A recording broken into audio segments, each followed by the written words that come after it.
કરીએ તો આ ચાર ભાગમાં આપણે ઇતિહાસને વહેંચી શકીએ.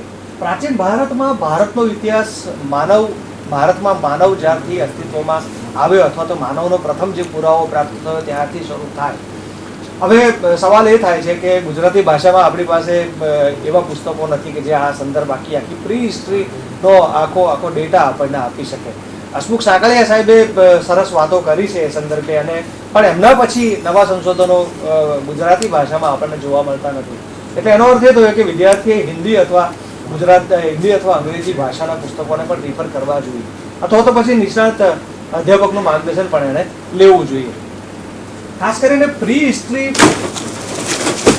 પ્રોટો હિસ્ટ્રી અને હિસ્ટ્રી આ ત્રણ બાબતો ઉપર બહુ જ મહત્વ આપણે મૂકવાનું હોય છે. પ્રી હિસ્ટ્રી, પ્રોટો હિસ્ટ્રી અને હિસ્ટ્રી. પ્રી એટલે કે પ્રાગ ઇતિહાસ, પ્રોટો એટલે આદ્ય ઇતિહાસ અને ઐતિહાસિક કાળ. એટલે કે પ્રી એટલે એનો અર્થ એ થયો કે જ્યારે માનવ સમાજનો ઇતિહાસ જાણવા માટે આપણી પાસે કોઈ લેખિત દસ્તાવેજો છે નહીં, એ સમયનો ઇતિહાસને આપણે પ્રી હિસ્ટ્રી કહીએ છીએ. પ્રોટો હિસ્ટ્રી એટલે આપણી પાસે ભાષાના પુરાવા તો છે, પણ એ ભાષા હજી આપણે ઉકેલી શકતા નથી, તો એ સંદર્ભના આખા ઇતિહાસને આપણે પ્રોટો હિસ્ટ્રી કહીએ છીએ. અને હિસ્ટ્રી એટલે જ્યારથી આપણને પુરાતત્વીય અન્વેષણો અને એની સાથે સાથે ભાષાકીય ધોરણો એ બંને સંશોધનો આપણે સાથે મળે છે, અને ત્યારથી આપણે ઇતિહાસની શરૂઆત કરીએ છીએ. એટલે ભારતનો ઇતિહાસ ઈસવીસન પૂર્વે 6મી સદીથી બહુ વ્યવસ્થિત રીતે આપણને મળવા લાગે છે. એટલે કે ભગવાન બુદ્ધના સમયથી આપણને વ્યવસ્થિત રીતે મળવા લાગે છે. એ એક સંદર્ભ આપણી સામે મૂકવો હતો મારે. તો પ્રાચીન ભારતમાં આ ત્રણ બાબતોને આપણે ધ્યાનમાં રાખીએ. મોટાભાગે પ્રાચીન ભારતનો ઇતિહાસ આપણે 6મી સદી અથવા તો 7મી સદી ઈસવીસનની 7મી સદી સુધી ભણીએ છીએ. ત્યાર પછીનો જે આખો ગાળો છે એ મધ્યકાલીન છે. મધ્યકાલીન ગાળામાં આપણે બે ભાગ પાડીએ છીએ, પૂર્વ મધ્યકાલીન ભારત અને ઉત્તર મધ્યકાલીન ભારત. જો કે મધ્યકાળના એવા ભાગ ન પાડવા જોઈએ, કારણ કે યુરોપિયન હિસ્ટ્રીમાં કે વર્લ્ડ હિસ્ટ્રીમાં આવા ભાગ આપણને ચોક્કસ દેખાતા નથી. ભારતમાં 7મી સદીથી લઈને લગભગ 15મી 16મી સદી સુધીનો આખો સમય મધ્યકાલીન ગણાય છે. આમ તો ભારતમાં 19મી સદીથી આપણે આધુનિક ઇતિહાસની શરૂઆત કરીએ છીએ, ત્યાં સુધી મધ્યકાળ લંબાય છે. મધ્યકાળમાં ખાસ કરીને રાજપૂત કાળ 7મી થી 12મી સદી સુધીનો જે આખો 500 વર્ષનો કાળ છે, એ ભારતમાં જુદા જુદા નાના રજવાડાઓને રજૂ કરતો કાળ છે. ઘણીવાર એને અંધકાર યુગ કહેવામાં આવે છે. જોકે એ બધી બાબતોને આપણે લક્ષમાં નથી લેવાની. આપણે મધ્યકાળમાં રાજપૂત યુગ અને ત્યાર પછી સલ્તનત અને મુગલ, જેને મુગલ મરાઠા આપણે કહીએ છીએ, મુગલ મરાઠા કાલીન ઇતિહાસ, એ ઇતિહાસને આપણે સમજવાનો પ્રયત્ન અહીંયા કરવાનો છે. આધુનિક કાળની અંદર ખાસ કરીને ભારતમાં યુરોપિયન કંપનીઓની શરૂઆત, એટલે કે ભારતમાં પોર્ટુગીઝ શાસનની શરૂઆતથી લઈ અને 19મી સદીમાં અંગ્રેજોનું શાસન પૂર્ણતઃ જ્યારે સ્થપાય છે 1818માં, ત્યારથી લઈને છેક 1947 સુધીના અને ભારતીય સ્વતંત્રતા સંગ્રામને જે બહુ જ વ્યવસ્થિત રીતે આપણી સમક્ષ મૂકે છે, એ આખા કાળને આપણે આધુનિક યુગ કહીએ છીએ. એટલે 1498માં વાસ્કો દી ગામા ભારત આવે છે, ત્યારથી લઈને યુરોપિયન કંપનીઓની શરૂઆત, અને એ જે ગ્લોબલાઇઝેશનનો પીરિયડ, આપણે એમ માનીએ છીએ કે ગ્લોબલાઇઝેશન એ 1990માં થયું એવું કંઈ છે નહીં. ગ્લોબલાઇઝેશન મધ્યકાળથી પણ આ રીતે સતત ચલાયમાન હતું, અને 15મી સદીમાં જે રીતે વિશ્વ એક આખા ગ્લોબલાઇઝેશનની અસર નીચે આવ્યું અને એ અસર નીચે ભારત કદાચ ગુલામ બન્યું એવું નવા સંશોધનો પણ આપણને કહે છે. તો એ સંદર્ભમાં ગ્લોબલ ઇકોનોમી નો ભોગ ભારત કઈ રીતે બને છે એ જો સમજવું હોય તો આપણે 1498થી, એટલે પોર્ટુગીઝો ભારતમાં આવ્યા, ત્યાર પછી ડચો આવ્યા, ત્યાર પછી અંગ્રેજો આવ્યા, ત્યાર પછી ફ્રેન્ચો આવ્યા, સ્વીડિશ પણ આવે છે, એ બધાનો ઇતિહાસ આપણે તપાસવો જરૂરી છે. અને ત્યાર પછી એની સામે ભારતનો પ્રતિસાદ, એટલે કે ભારતીયોએ આ ગુલામી વ્યવસ્થામાંથી છૂટવા માટે જે કરેલી મથામણ, એ આખો સ્વતંત્રતા સંગ્રામ, આ આદિવાસી વિદ્રોહો, ખેડૂતોના વિદ્રોહો, ભારતીય રાજનીતિમાં એક આખી જાગૃતિ, જેને આપણે નવજાગૃતિનો કાળ 19મી સદીમાં કહીએ છીએ, કે એક તરફ ભારતનો સામાજિક ઉદ્ધાર કરવા માટે કેટલાક સમાજ સુધારકો આવે છે અને એક મજબૂત પીઠબળ ઊભું કરે છે, અને પાછળથી મહાત્મા ગાંધી એ પોલિટિકલ અને સોશિયલ અવેરનેસ છે બંનેને સાથે સાંકળી અને ભારતીય સ્વતંત્રતા સંગ્રામને એક આખી નવી દિશા આપે છે. એક આખું નવું જ અહિંસક સત્યાગ્રહનું એક આખું માળખું ઊભું કરે છે, અને છેવટે 1947માં આપણે આઝાદ થઈએ છીએ. એ આખો જે ગાળો છે, એ ગાળાને આપણે આધુનિક કાળના ઇતિહાસમાં લઈશું. અને ત્યાર પછી સમકાલીન ભારત, 1947માં ભારત કેવું હતું અને 2000 ઈસવીસન 2000માં ભારત કેવું છે. અત્યારે આપણે ચર્ચા કરીએ છીએ કે 2020 પછી ભારત એક આર્થિક મહાસત્તા બનશે અને જે રીતે ભારતની ઇકોનોમી ડેવલપ થઈ રહી છે એ સંદર્ભમાં આ આખો ગાળો આ 50-60 વર્ષની અંદર ભારતે જે કશ્મકશ કરી છે, વૈશ્વિક મહાસત્તા બનવા માટેની જે મથામણ કરી છે, એમાં કેટલા લોકોનું પ્રદાન છે. ભારતમાં ધર્મ, જાતિ, કોમ અને ભાષા આધારિત જે તણાવો ઊભા થાય એનું સ્વરૂપ કેવું હતું. ભારતમાં આતંકવાદ અને નક્સલવાદની જે પ્રવૃત્તિઓ ઊભી થઈ એ સ્વરૂપ એના મૂળ, એના બીજ એ ઇતિહાસમાં પડેલા છે. તો એ સંદર્ભે વિદ્યાર્થી સમકાલીન ભારતને પણ જાણે એના માટે સમકાલીન ભારતની ઘણી બધી બાબતો એ લોકો પરીક્ષામાં પૂછતા હોય. મૂળ વાત એ છે કે હવે આના માટે તૈયારી કેવી રીતે કરવી. પરમાર સાહેબે બહુ સરસ વાત કરી કે તમે જો 10, 11, 12નું NCERT તમે તૈયાર કરો, NCERT ના પુસ્તકો એટલે કે કેન્દ્રીય વિદ્યાલયના પુસ્તકો જો 10, 11, 12ના તમે તૈયાર કરો તો મોટે ભાગે પ્રી હિસ્ટ્રીથી લઈ અને સમકાલીન ભારત સુધીનો સમગ્ર સમયગાળો એ લોકોએ આવરી લીધો છે. એટલું જ નહીં, એમાં નકશા, ચાર્ટ્સ અને એના જે પ્રશ્નો છે એ પ્રશ્નોને જો તમે સારી રીતે સમજવા પ્રયત્ન કરો, એ પ્રશ્નોને સેન્સેબલ રીતે જો તમે ઉત્તર આપવાનો પ્રયત્ન કરો તો તમને બહુ જ મહત્વપૂર્ણ બાબતો પ્રાપ્ત થાય. દાખલા તરીકે તમે પ્રાચીન ભારતમાં હડપ્પીય સભ્યતાનું અધ્યયન કરતા હોય તો એ લોકો બહુ સરસ રીતે સમજાવે છે કે હડપ્પીય સભ્યતા કઈ રીતે ઉત્પન્ન થઈ. કોઈ પણ સભ્યતાનો અભ્યાસ કરવો હોય તો એ સભ્યતા કઈ રીતે ઉદ્ભવી, કઈ રીતે એ વિકસિત થઈ અને એનો અંત કેવી રીતે આવ્યો. એટલું જ નહીં, એણે વિશ્વને અને સમાજને શું શું પ્રદાન કર્યું. આટલી 4 બાબતો આપણે કોઈ પણ સભ્યતાના ઇતિહાસ સમજવા માટે આ ધ્યાનમાં લેવાની બાબતો હોય છે. તો તમે NCERTમાં જોશો કે એ લોકો કઈ રીતે સભ્યતા ઊભી થાય છે, કઈ રીતે એ વિકસે છે, કેટલા વિસ્તારમાં વિકસે છે, અન્ય સભ્યતાઓ સાથે એના રિલેશન કેવા હોય છે, એ વૈશ્વિક સભ્યતા છે તો એ વૈશ્વિક સભ્યતાના એની લાક્ષણિકતાઓ કેવી છે અને એનો અંત થાય છે તો એનો અંત થવા પાછળ કયા કારણો જવાબદાર છે અને એણે વિશ્વને કે ભારતને શું પ્રદાન કર્યું. આ સંદર્ભે સભ્યતાનો આખો ઇતિહાસ બહુ સુપેરે એ લોકો આપણી સમક્ષ મૂકે છે. તો કોઈ પણ વિદ્યાર્થીએ બેઝિક ઇતિહાસનું નોલેજ મેળવવા માટે ખાસ કરીને NCERTના પુસ્તકોનું અધ્યયન કરવું જોઈએ. એટલે તમે એક બેઝ બનાવો છો. ઇતિહાસનો એક બેઝ બનાવવા માટે NCERT પૂરતી છે. પણ જ્યારે નવા સંશોધનોની વાત આવે છે ત્યારે તમારે NCERTથી થોડીક ઉપર ઉઠવાની જરૂરિયાત ઊભી થાય છે. ઇતિહાસમાં અનેક નવા સંદર્ભો, અનેક નવા પરિમાણો તૈયાર થઈ રહ્યા છે. એટલે એ નવા સંશોધનોને પણ આપણે આવરી લેવાના છે. અત્યારે હિસ્ટ્રી ઓફ હિસ્ટ્રીલેસનેસની બહુ જ ચર્ચા કરવામાં આવે છે. એટલે કે સબલ્ટન હિસ્ટ્રી, સામાન્ય લોકોનો ઇતિહાસ, એના ઉપર મેક્સિમમ ભાર મૂકવામાં આવે છે. તો ખાસ કરીને જ્યારે તમે મધ્યકાલીન અને આધુનિક ભારતનો ઇતિહાસ જ્યારે તપાસો ત્યારે તમે NCERTના અધ્યયન પછી તમે એવા પુસ્તકોનું અધ્યયન કરો કે જે આ એપ્રોચને એ લોકો ખાસ કરીને મહત્વ આપતા હોય. તો તમે પ્રાચીન ભારતમાં NCERT વાંચ્યા પછી શું વાંચશો? મેં હમણાં જ કહ્યું કે જો ગુજરાતી ભાષામાં વાંચવું હોય તો તમે હરિપ્રસાદ શાસ્ત્રીના પુસ્તકોનું અધ્યયન કરી શકો છો. પણ જો તમારે આધુનિક સંશોધનો પણ આ ઇતિહાસમાં વાંચવા હોય તો તમારે ચોક્કસ અંગ્રેજી અથવા તો હિન્દી પુસ્તકોનું અધ્યયન કરવું બહુ જરૂરી બની જાય છે. એમાં કયા પુસ્તકો તમે વાંચશો? દાખલા તરીકે હું 2-3 પુસ્તકો, કારણ કે ઘણીવાર આવી મોટી પરીક્ષાઓમાં શું વાંચવું એના કરતાં શું ન વાંચવું એ બહુ મહત્વપૂર્ણ બાબતો હોય છે. કારણ કે આપણી પાસે બહુ જ વિશાળ માત્રામાં મટીરિયલ તૈયાર છે. બહુ મોટી માત્રામાં ઇતિહાસના પુસ્તકો આપણી પાસે છે. પણ એમાંથી કયા પુસ્તકોને ધ્યાનપૂર્વક લેવા અને ખાસ તો તમારું જે કવચ છે એ તો લખવામાં બતાવવાનું છે. તો તમારે જ્યારે 200 માર્કનું પેપર ઇતિહાસનું લખવાનું છે ત્યારે તમે ઇતિહાસ કઈ રીતે લખશો? જો આવા સંદર્ભ ગ્રંથો તમે વાંચ્યા હશે તો તમારી લેખન કલા બહુ જ વિકસશે.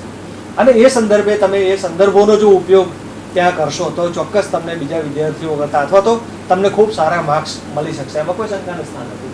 તમે પ્રાચીન ભારતમાં ખાસ કરીને DN ઝા અને RL શ્રીમાલ, રોમિલા થાપર અને RS શર્મા, આ 3 લેખકોએ જે લખ્યું છે એને જો સંદર્ભ ગ્રંથો તરીકે વાંચો તો બહુ જ મોટો ફાયદો તમને થાય એમ મને લાગે છે. એના સિવાય અદ્ભુત ભારત નામનું એક પુસ્તક છે જે AL ભાષામાં લખ્યું છે. તો રોમિલા થાપરે ભારતનો ઇતિહાસ લખ્યો છે. RS શર્માએ પ્રારંભિક ભારતનો આર્થિક અને સામાજિક ઇતિહાસ જે લખ્યો છે એની અંદર જે એણે સામાજિક અન્વેષણની વાત કરી છે.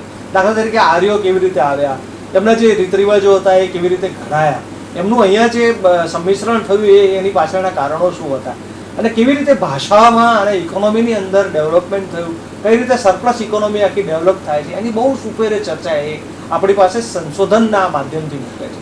રોમિલા થાપરે પણ બહુ જ વિચારપૂર્વક રીતે આખા પ્રાચીન ભારતથી લઈ અને મધ્યકાલીન ભારતમાં અકબર ના કાળ સુધીના આખા ઇતિહાસને આપણી સમક્ષ બહુ જ સરસ રીતે મૂક્યો છે.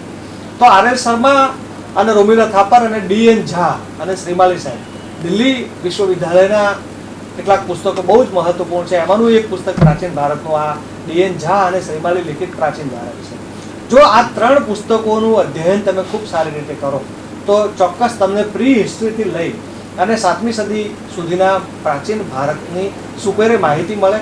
એનું તમે અધ્યયન કરો, એને લખો અને અધ્યાપક સાથે સતત એના માટે સંવર્ધિત થાવ તો ચોક્કસ પ્રાચીન ભારતમાં તમને કોઈ તકલીફ પડવાની નથી.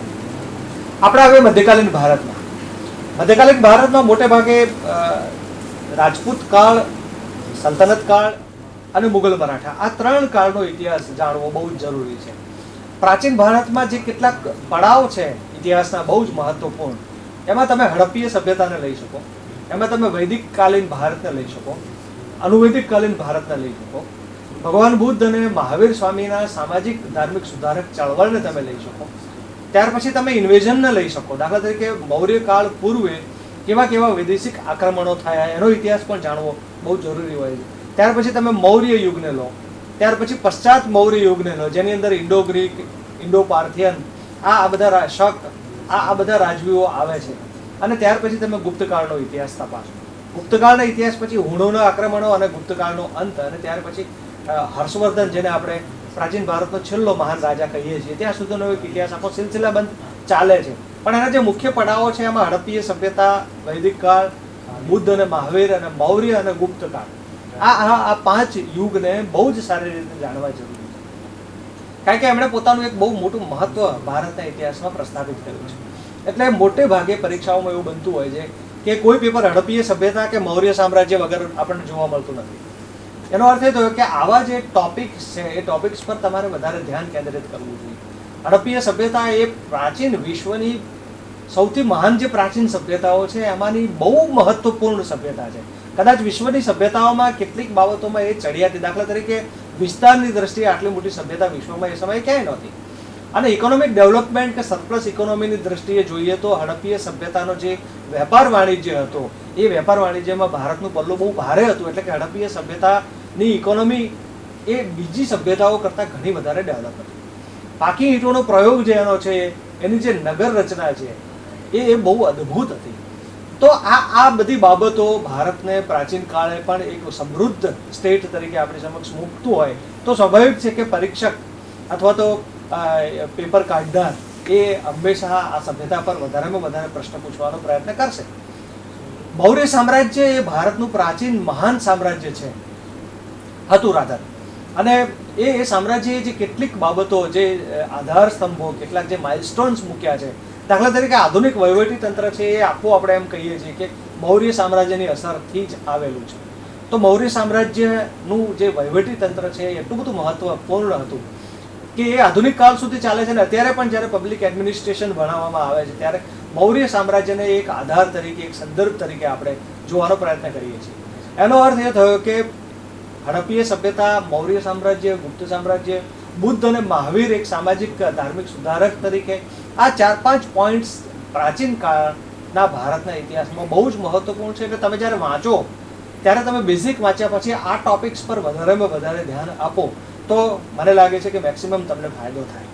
મધ્યકાલીન ભારતમાં જો આપણે વાત કરીએ તો ખાસ કરીને હરીશચંદ્ર વર્માના જે 2 વોલ્યુમ છે દિલ્હી યુનિવર્સિટી પ્રકાશિત, અને ગુજરાતી ભાષામાં જો તમારે મધ્યકાલીન ભારત જાણવું હોય તો છોટુભાઈ નાયકનું જે મધ્યકાલીન ભારત છે એ તમે એ પુસ્તકનું જો અધ્યયન કરો તો ખૂબ સારી રીતે તમે એ કામ કરી શકો. ખાસ કરીને ચોલ શાસન ઉત્તરમાં જે કશ્મકશ રાજ્ય મેળવવા માટે થાય છે સલ્તનત કાળ પહેલા, એટલે કે પરમાર અને ચૌહાણો વચ્ચેની જે કશ્મકશ છે, થોડી રાજસ્થાનની આસપાસનો જે ઇતિહાસ છે આખો એ કેન્દ્રમાં કેવી રીતે આવે છે. ગુજરાતમાં સોલંકી વંશનો ઇતિહાસ છે એ પણ એક મહત્વપૂર્ણ બાબત ગણી શકાય છે. અને ગુજરાતના ઇતિહાસમાં તો એ ખાસ મહત્વની બાબત છે. તો એ સંદર્ભમાં તમે આ પુસ્તકોનું અધ્યયન કરો તો એ વધારે સારું રહેશે. એમ તો ઘણા પુસ્તકો બીજા એવા છે કે દાખલા તરીકે સતીશચંદ્ર તમે લો કે ઇરફાન હબીબના પુસ્તકો વાંચો, પણ મોટે ભાગે મારું માનવું એ છે કે સંશોધન કરતા વિદ્યાર્થીઓ માટે એ પુસ્તકો વધારે મહત્વના છે. આવી પરીક્ષાઓમાં તૈયારી કરનાર માટે એ પુસ્તકો ઘણા અઘરા પડે છે. એટલે જો તમારી પાસે સમયનું મેનેજમેન્ટ એ રીતે હોય અને જો તમે વાંચી શકો તો એ વાંચો. અન્યથા તમે એનસીઈઆરટી વાંચ્યા પછી હરિશ્ચંદ્ર વર્મા જો તમે અને છોટુભાઈ નાયકના પુસ્તકો તમે જો તૈયાર કરી શકો તો એ મારા મતે ધી બેસ્ટ ગણાવી શકાય. આધુનિક કાળમાં આપણે જઈએ તો આધુનિક કાળમાં પ્રચુર માત્રામાં આપણને માહિતી મળે છે અને આધુનિક કાળનું અધ્યયન કરવું એ વિદ્યાર્થીઓને ઘણું સરળ પણ લાગે છે. એનું કારણ એ છે કે ટર્મિનોલોજી બદલાય છે. એ ટર્મિનોલોજી આપણી પોતાની છે. દાખલા તરીકે પ્રાચીન કાળની જે ટર્મિનોલોજી છે આખી સંસ્કૃત પ્રાકૃત આધારિત છે. મધ્યકાલીન ટર્મિનોલોજીમાં આપણને ફારસી અરબી શબ્દો બહુ જ મળે છે. એટલે ત્યાં બહુ જ કેટલાક વિદ્યાર્થીઓને એ સમજવામાં પણ પ્રોબ્લેમ થાય છે કારણ કે એ ટર્મિનોલોજીથી અજાણ છીએ આપણે. કારણ કે આપણે ફારસી ભાષાનું એવું અધ્યયન કરતા હોતા નથી કે અરબી ભાષા આપણને આવડતી હોતી નથી. એટલે એના જે અર્થ નીકળે છે. તો અમીર ખુસરોએ કેટલાક પુસ્તકો લખ્યા, મિનાજુ સિરાજે જે પુસ્તકો લખ્યા એ પુસ્તકો બધા ફારસીમાં છે અને એ ફારસીમાંથી આપણે ગુજરાતીમાં કરીએ ત્યારે એનો સંદર્ભ તો એનો એ જ રહે છે. તો એ સંદર્ભ આપણને બહુ ખબર પડતી હોતી નથી. એટલે ઘણીવાર વિદ્યાર્થીઓને મધ્યકાલીન ભારતમાં ખાસ કરીને સલ્તનત અને મુગલ કાળનો ઇતિહાસ એ ઘણો અઘરો લાગે છે. મરાઠાકાલીન ઇતિહાસ થોડોક સરળ પડે છે કારણ કે તે ભારતીય ટર્મિનોલોજી, પણ આધુનિક કાળનું ઇતિહાસ, આધુનિક ભારતનો ઇતિહાસ એ બહુ સરળ થઈ જાય છે કારણ કે એ આપણી ભાષામાં છે. ટર્મિનોલોજી બિલકુલ ઇન્ડિયન છે અને એને કારણે આપણને એ બહુ જ ફાવે છે. અને પાછું સમકાલીન થોડું ઘણું થઈ જાય છે. એટલે કે નજીકનો ભૂતકાળ છે, 200 વર્ષનો છેલ્લા 200 વર્ષનો ઇતિહાસ એ આપણી સમક્ષ રજૂ કરે છે. એટલે આપણે ખાસ કરીને નામોથી પરિચિત છીએ અને ટર્મિનોલોજીથી પરિચિત છીએ એટલે આપણને એ ઘણો સરળ લાગે. તો એની અંદર તમારે શું વાંચવું? એની અંદર આર.એલ. શુક્લાએ બહુ સરસ પુસ્તક, જે દિલ્હી યુનિવર્સિટીના બહુ મોટા પ્રોફેસર છે, એમણે આર.એલ. શુક્લાએ બહુ સરસ પુસ્તક આધુનિક ભારત પર લખ્યું છે. જે તમે એનસીઈઆરટીમાં આધુનિક ભારત વાંચો ત્યાર પછી જો આ સંદર્ભ ગ્રંથ એક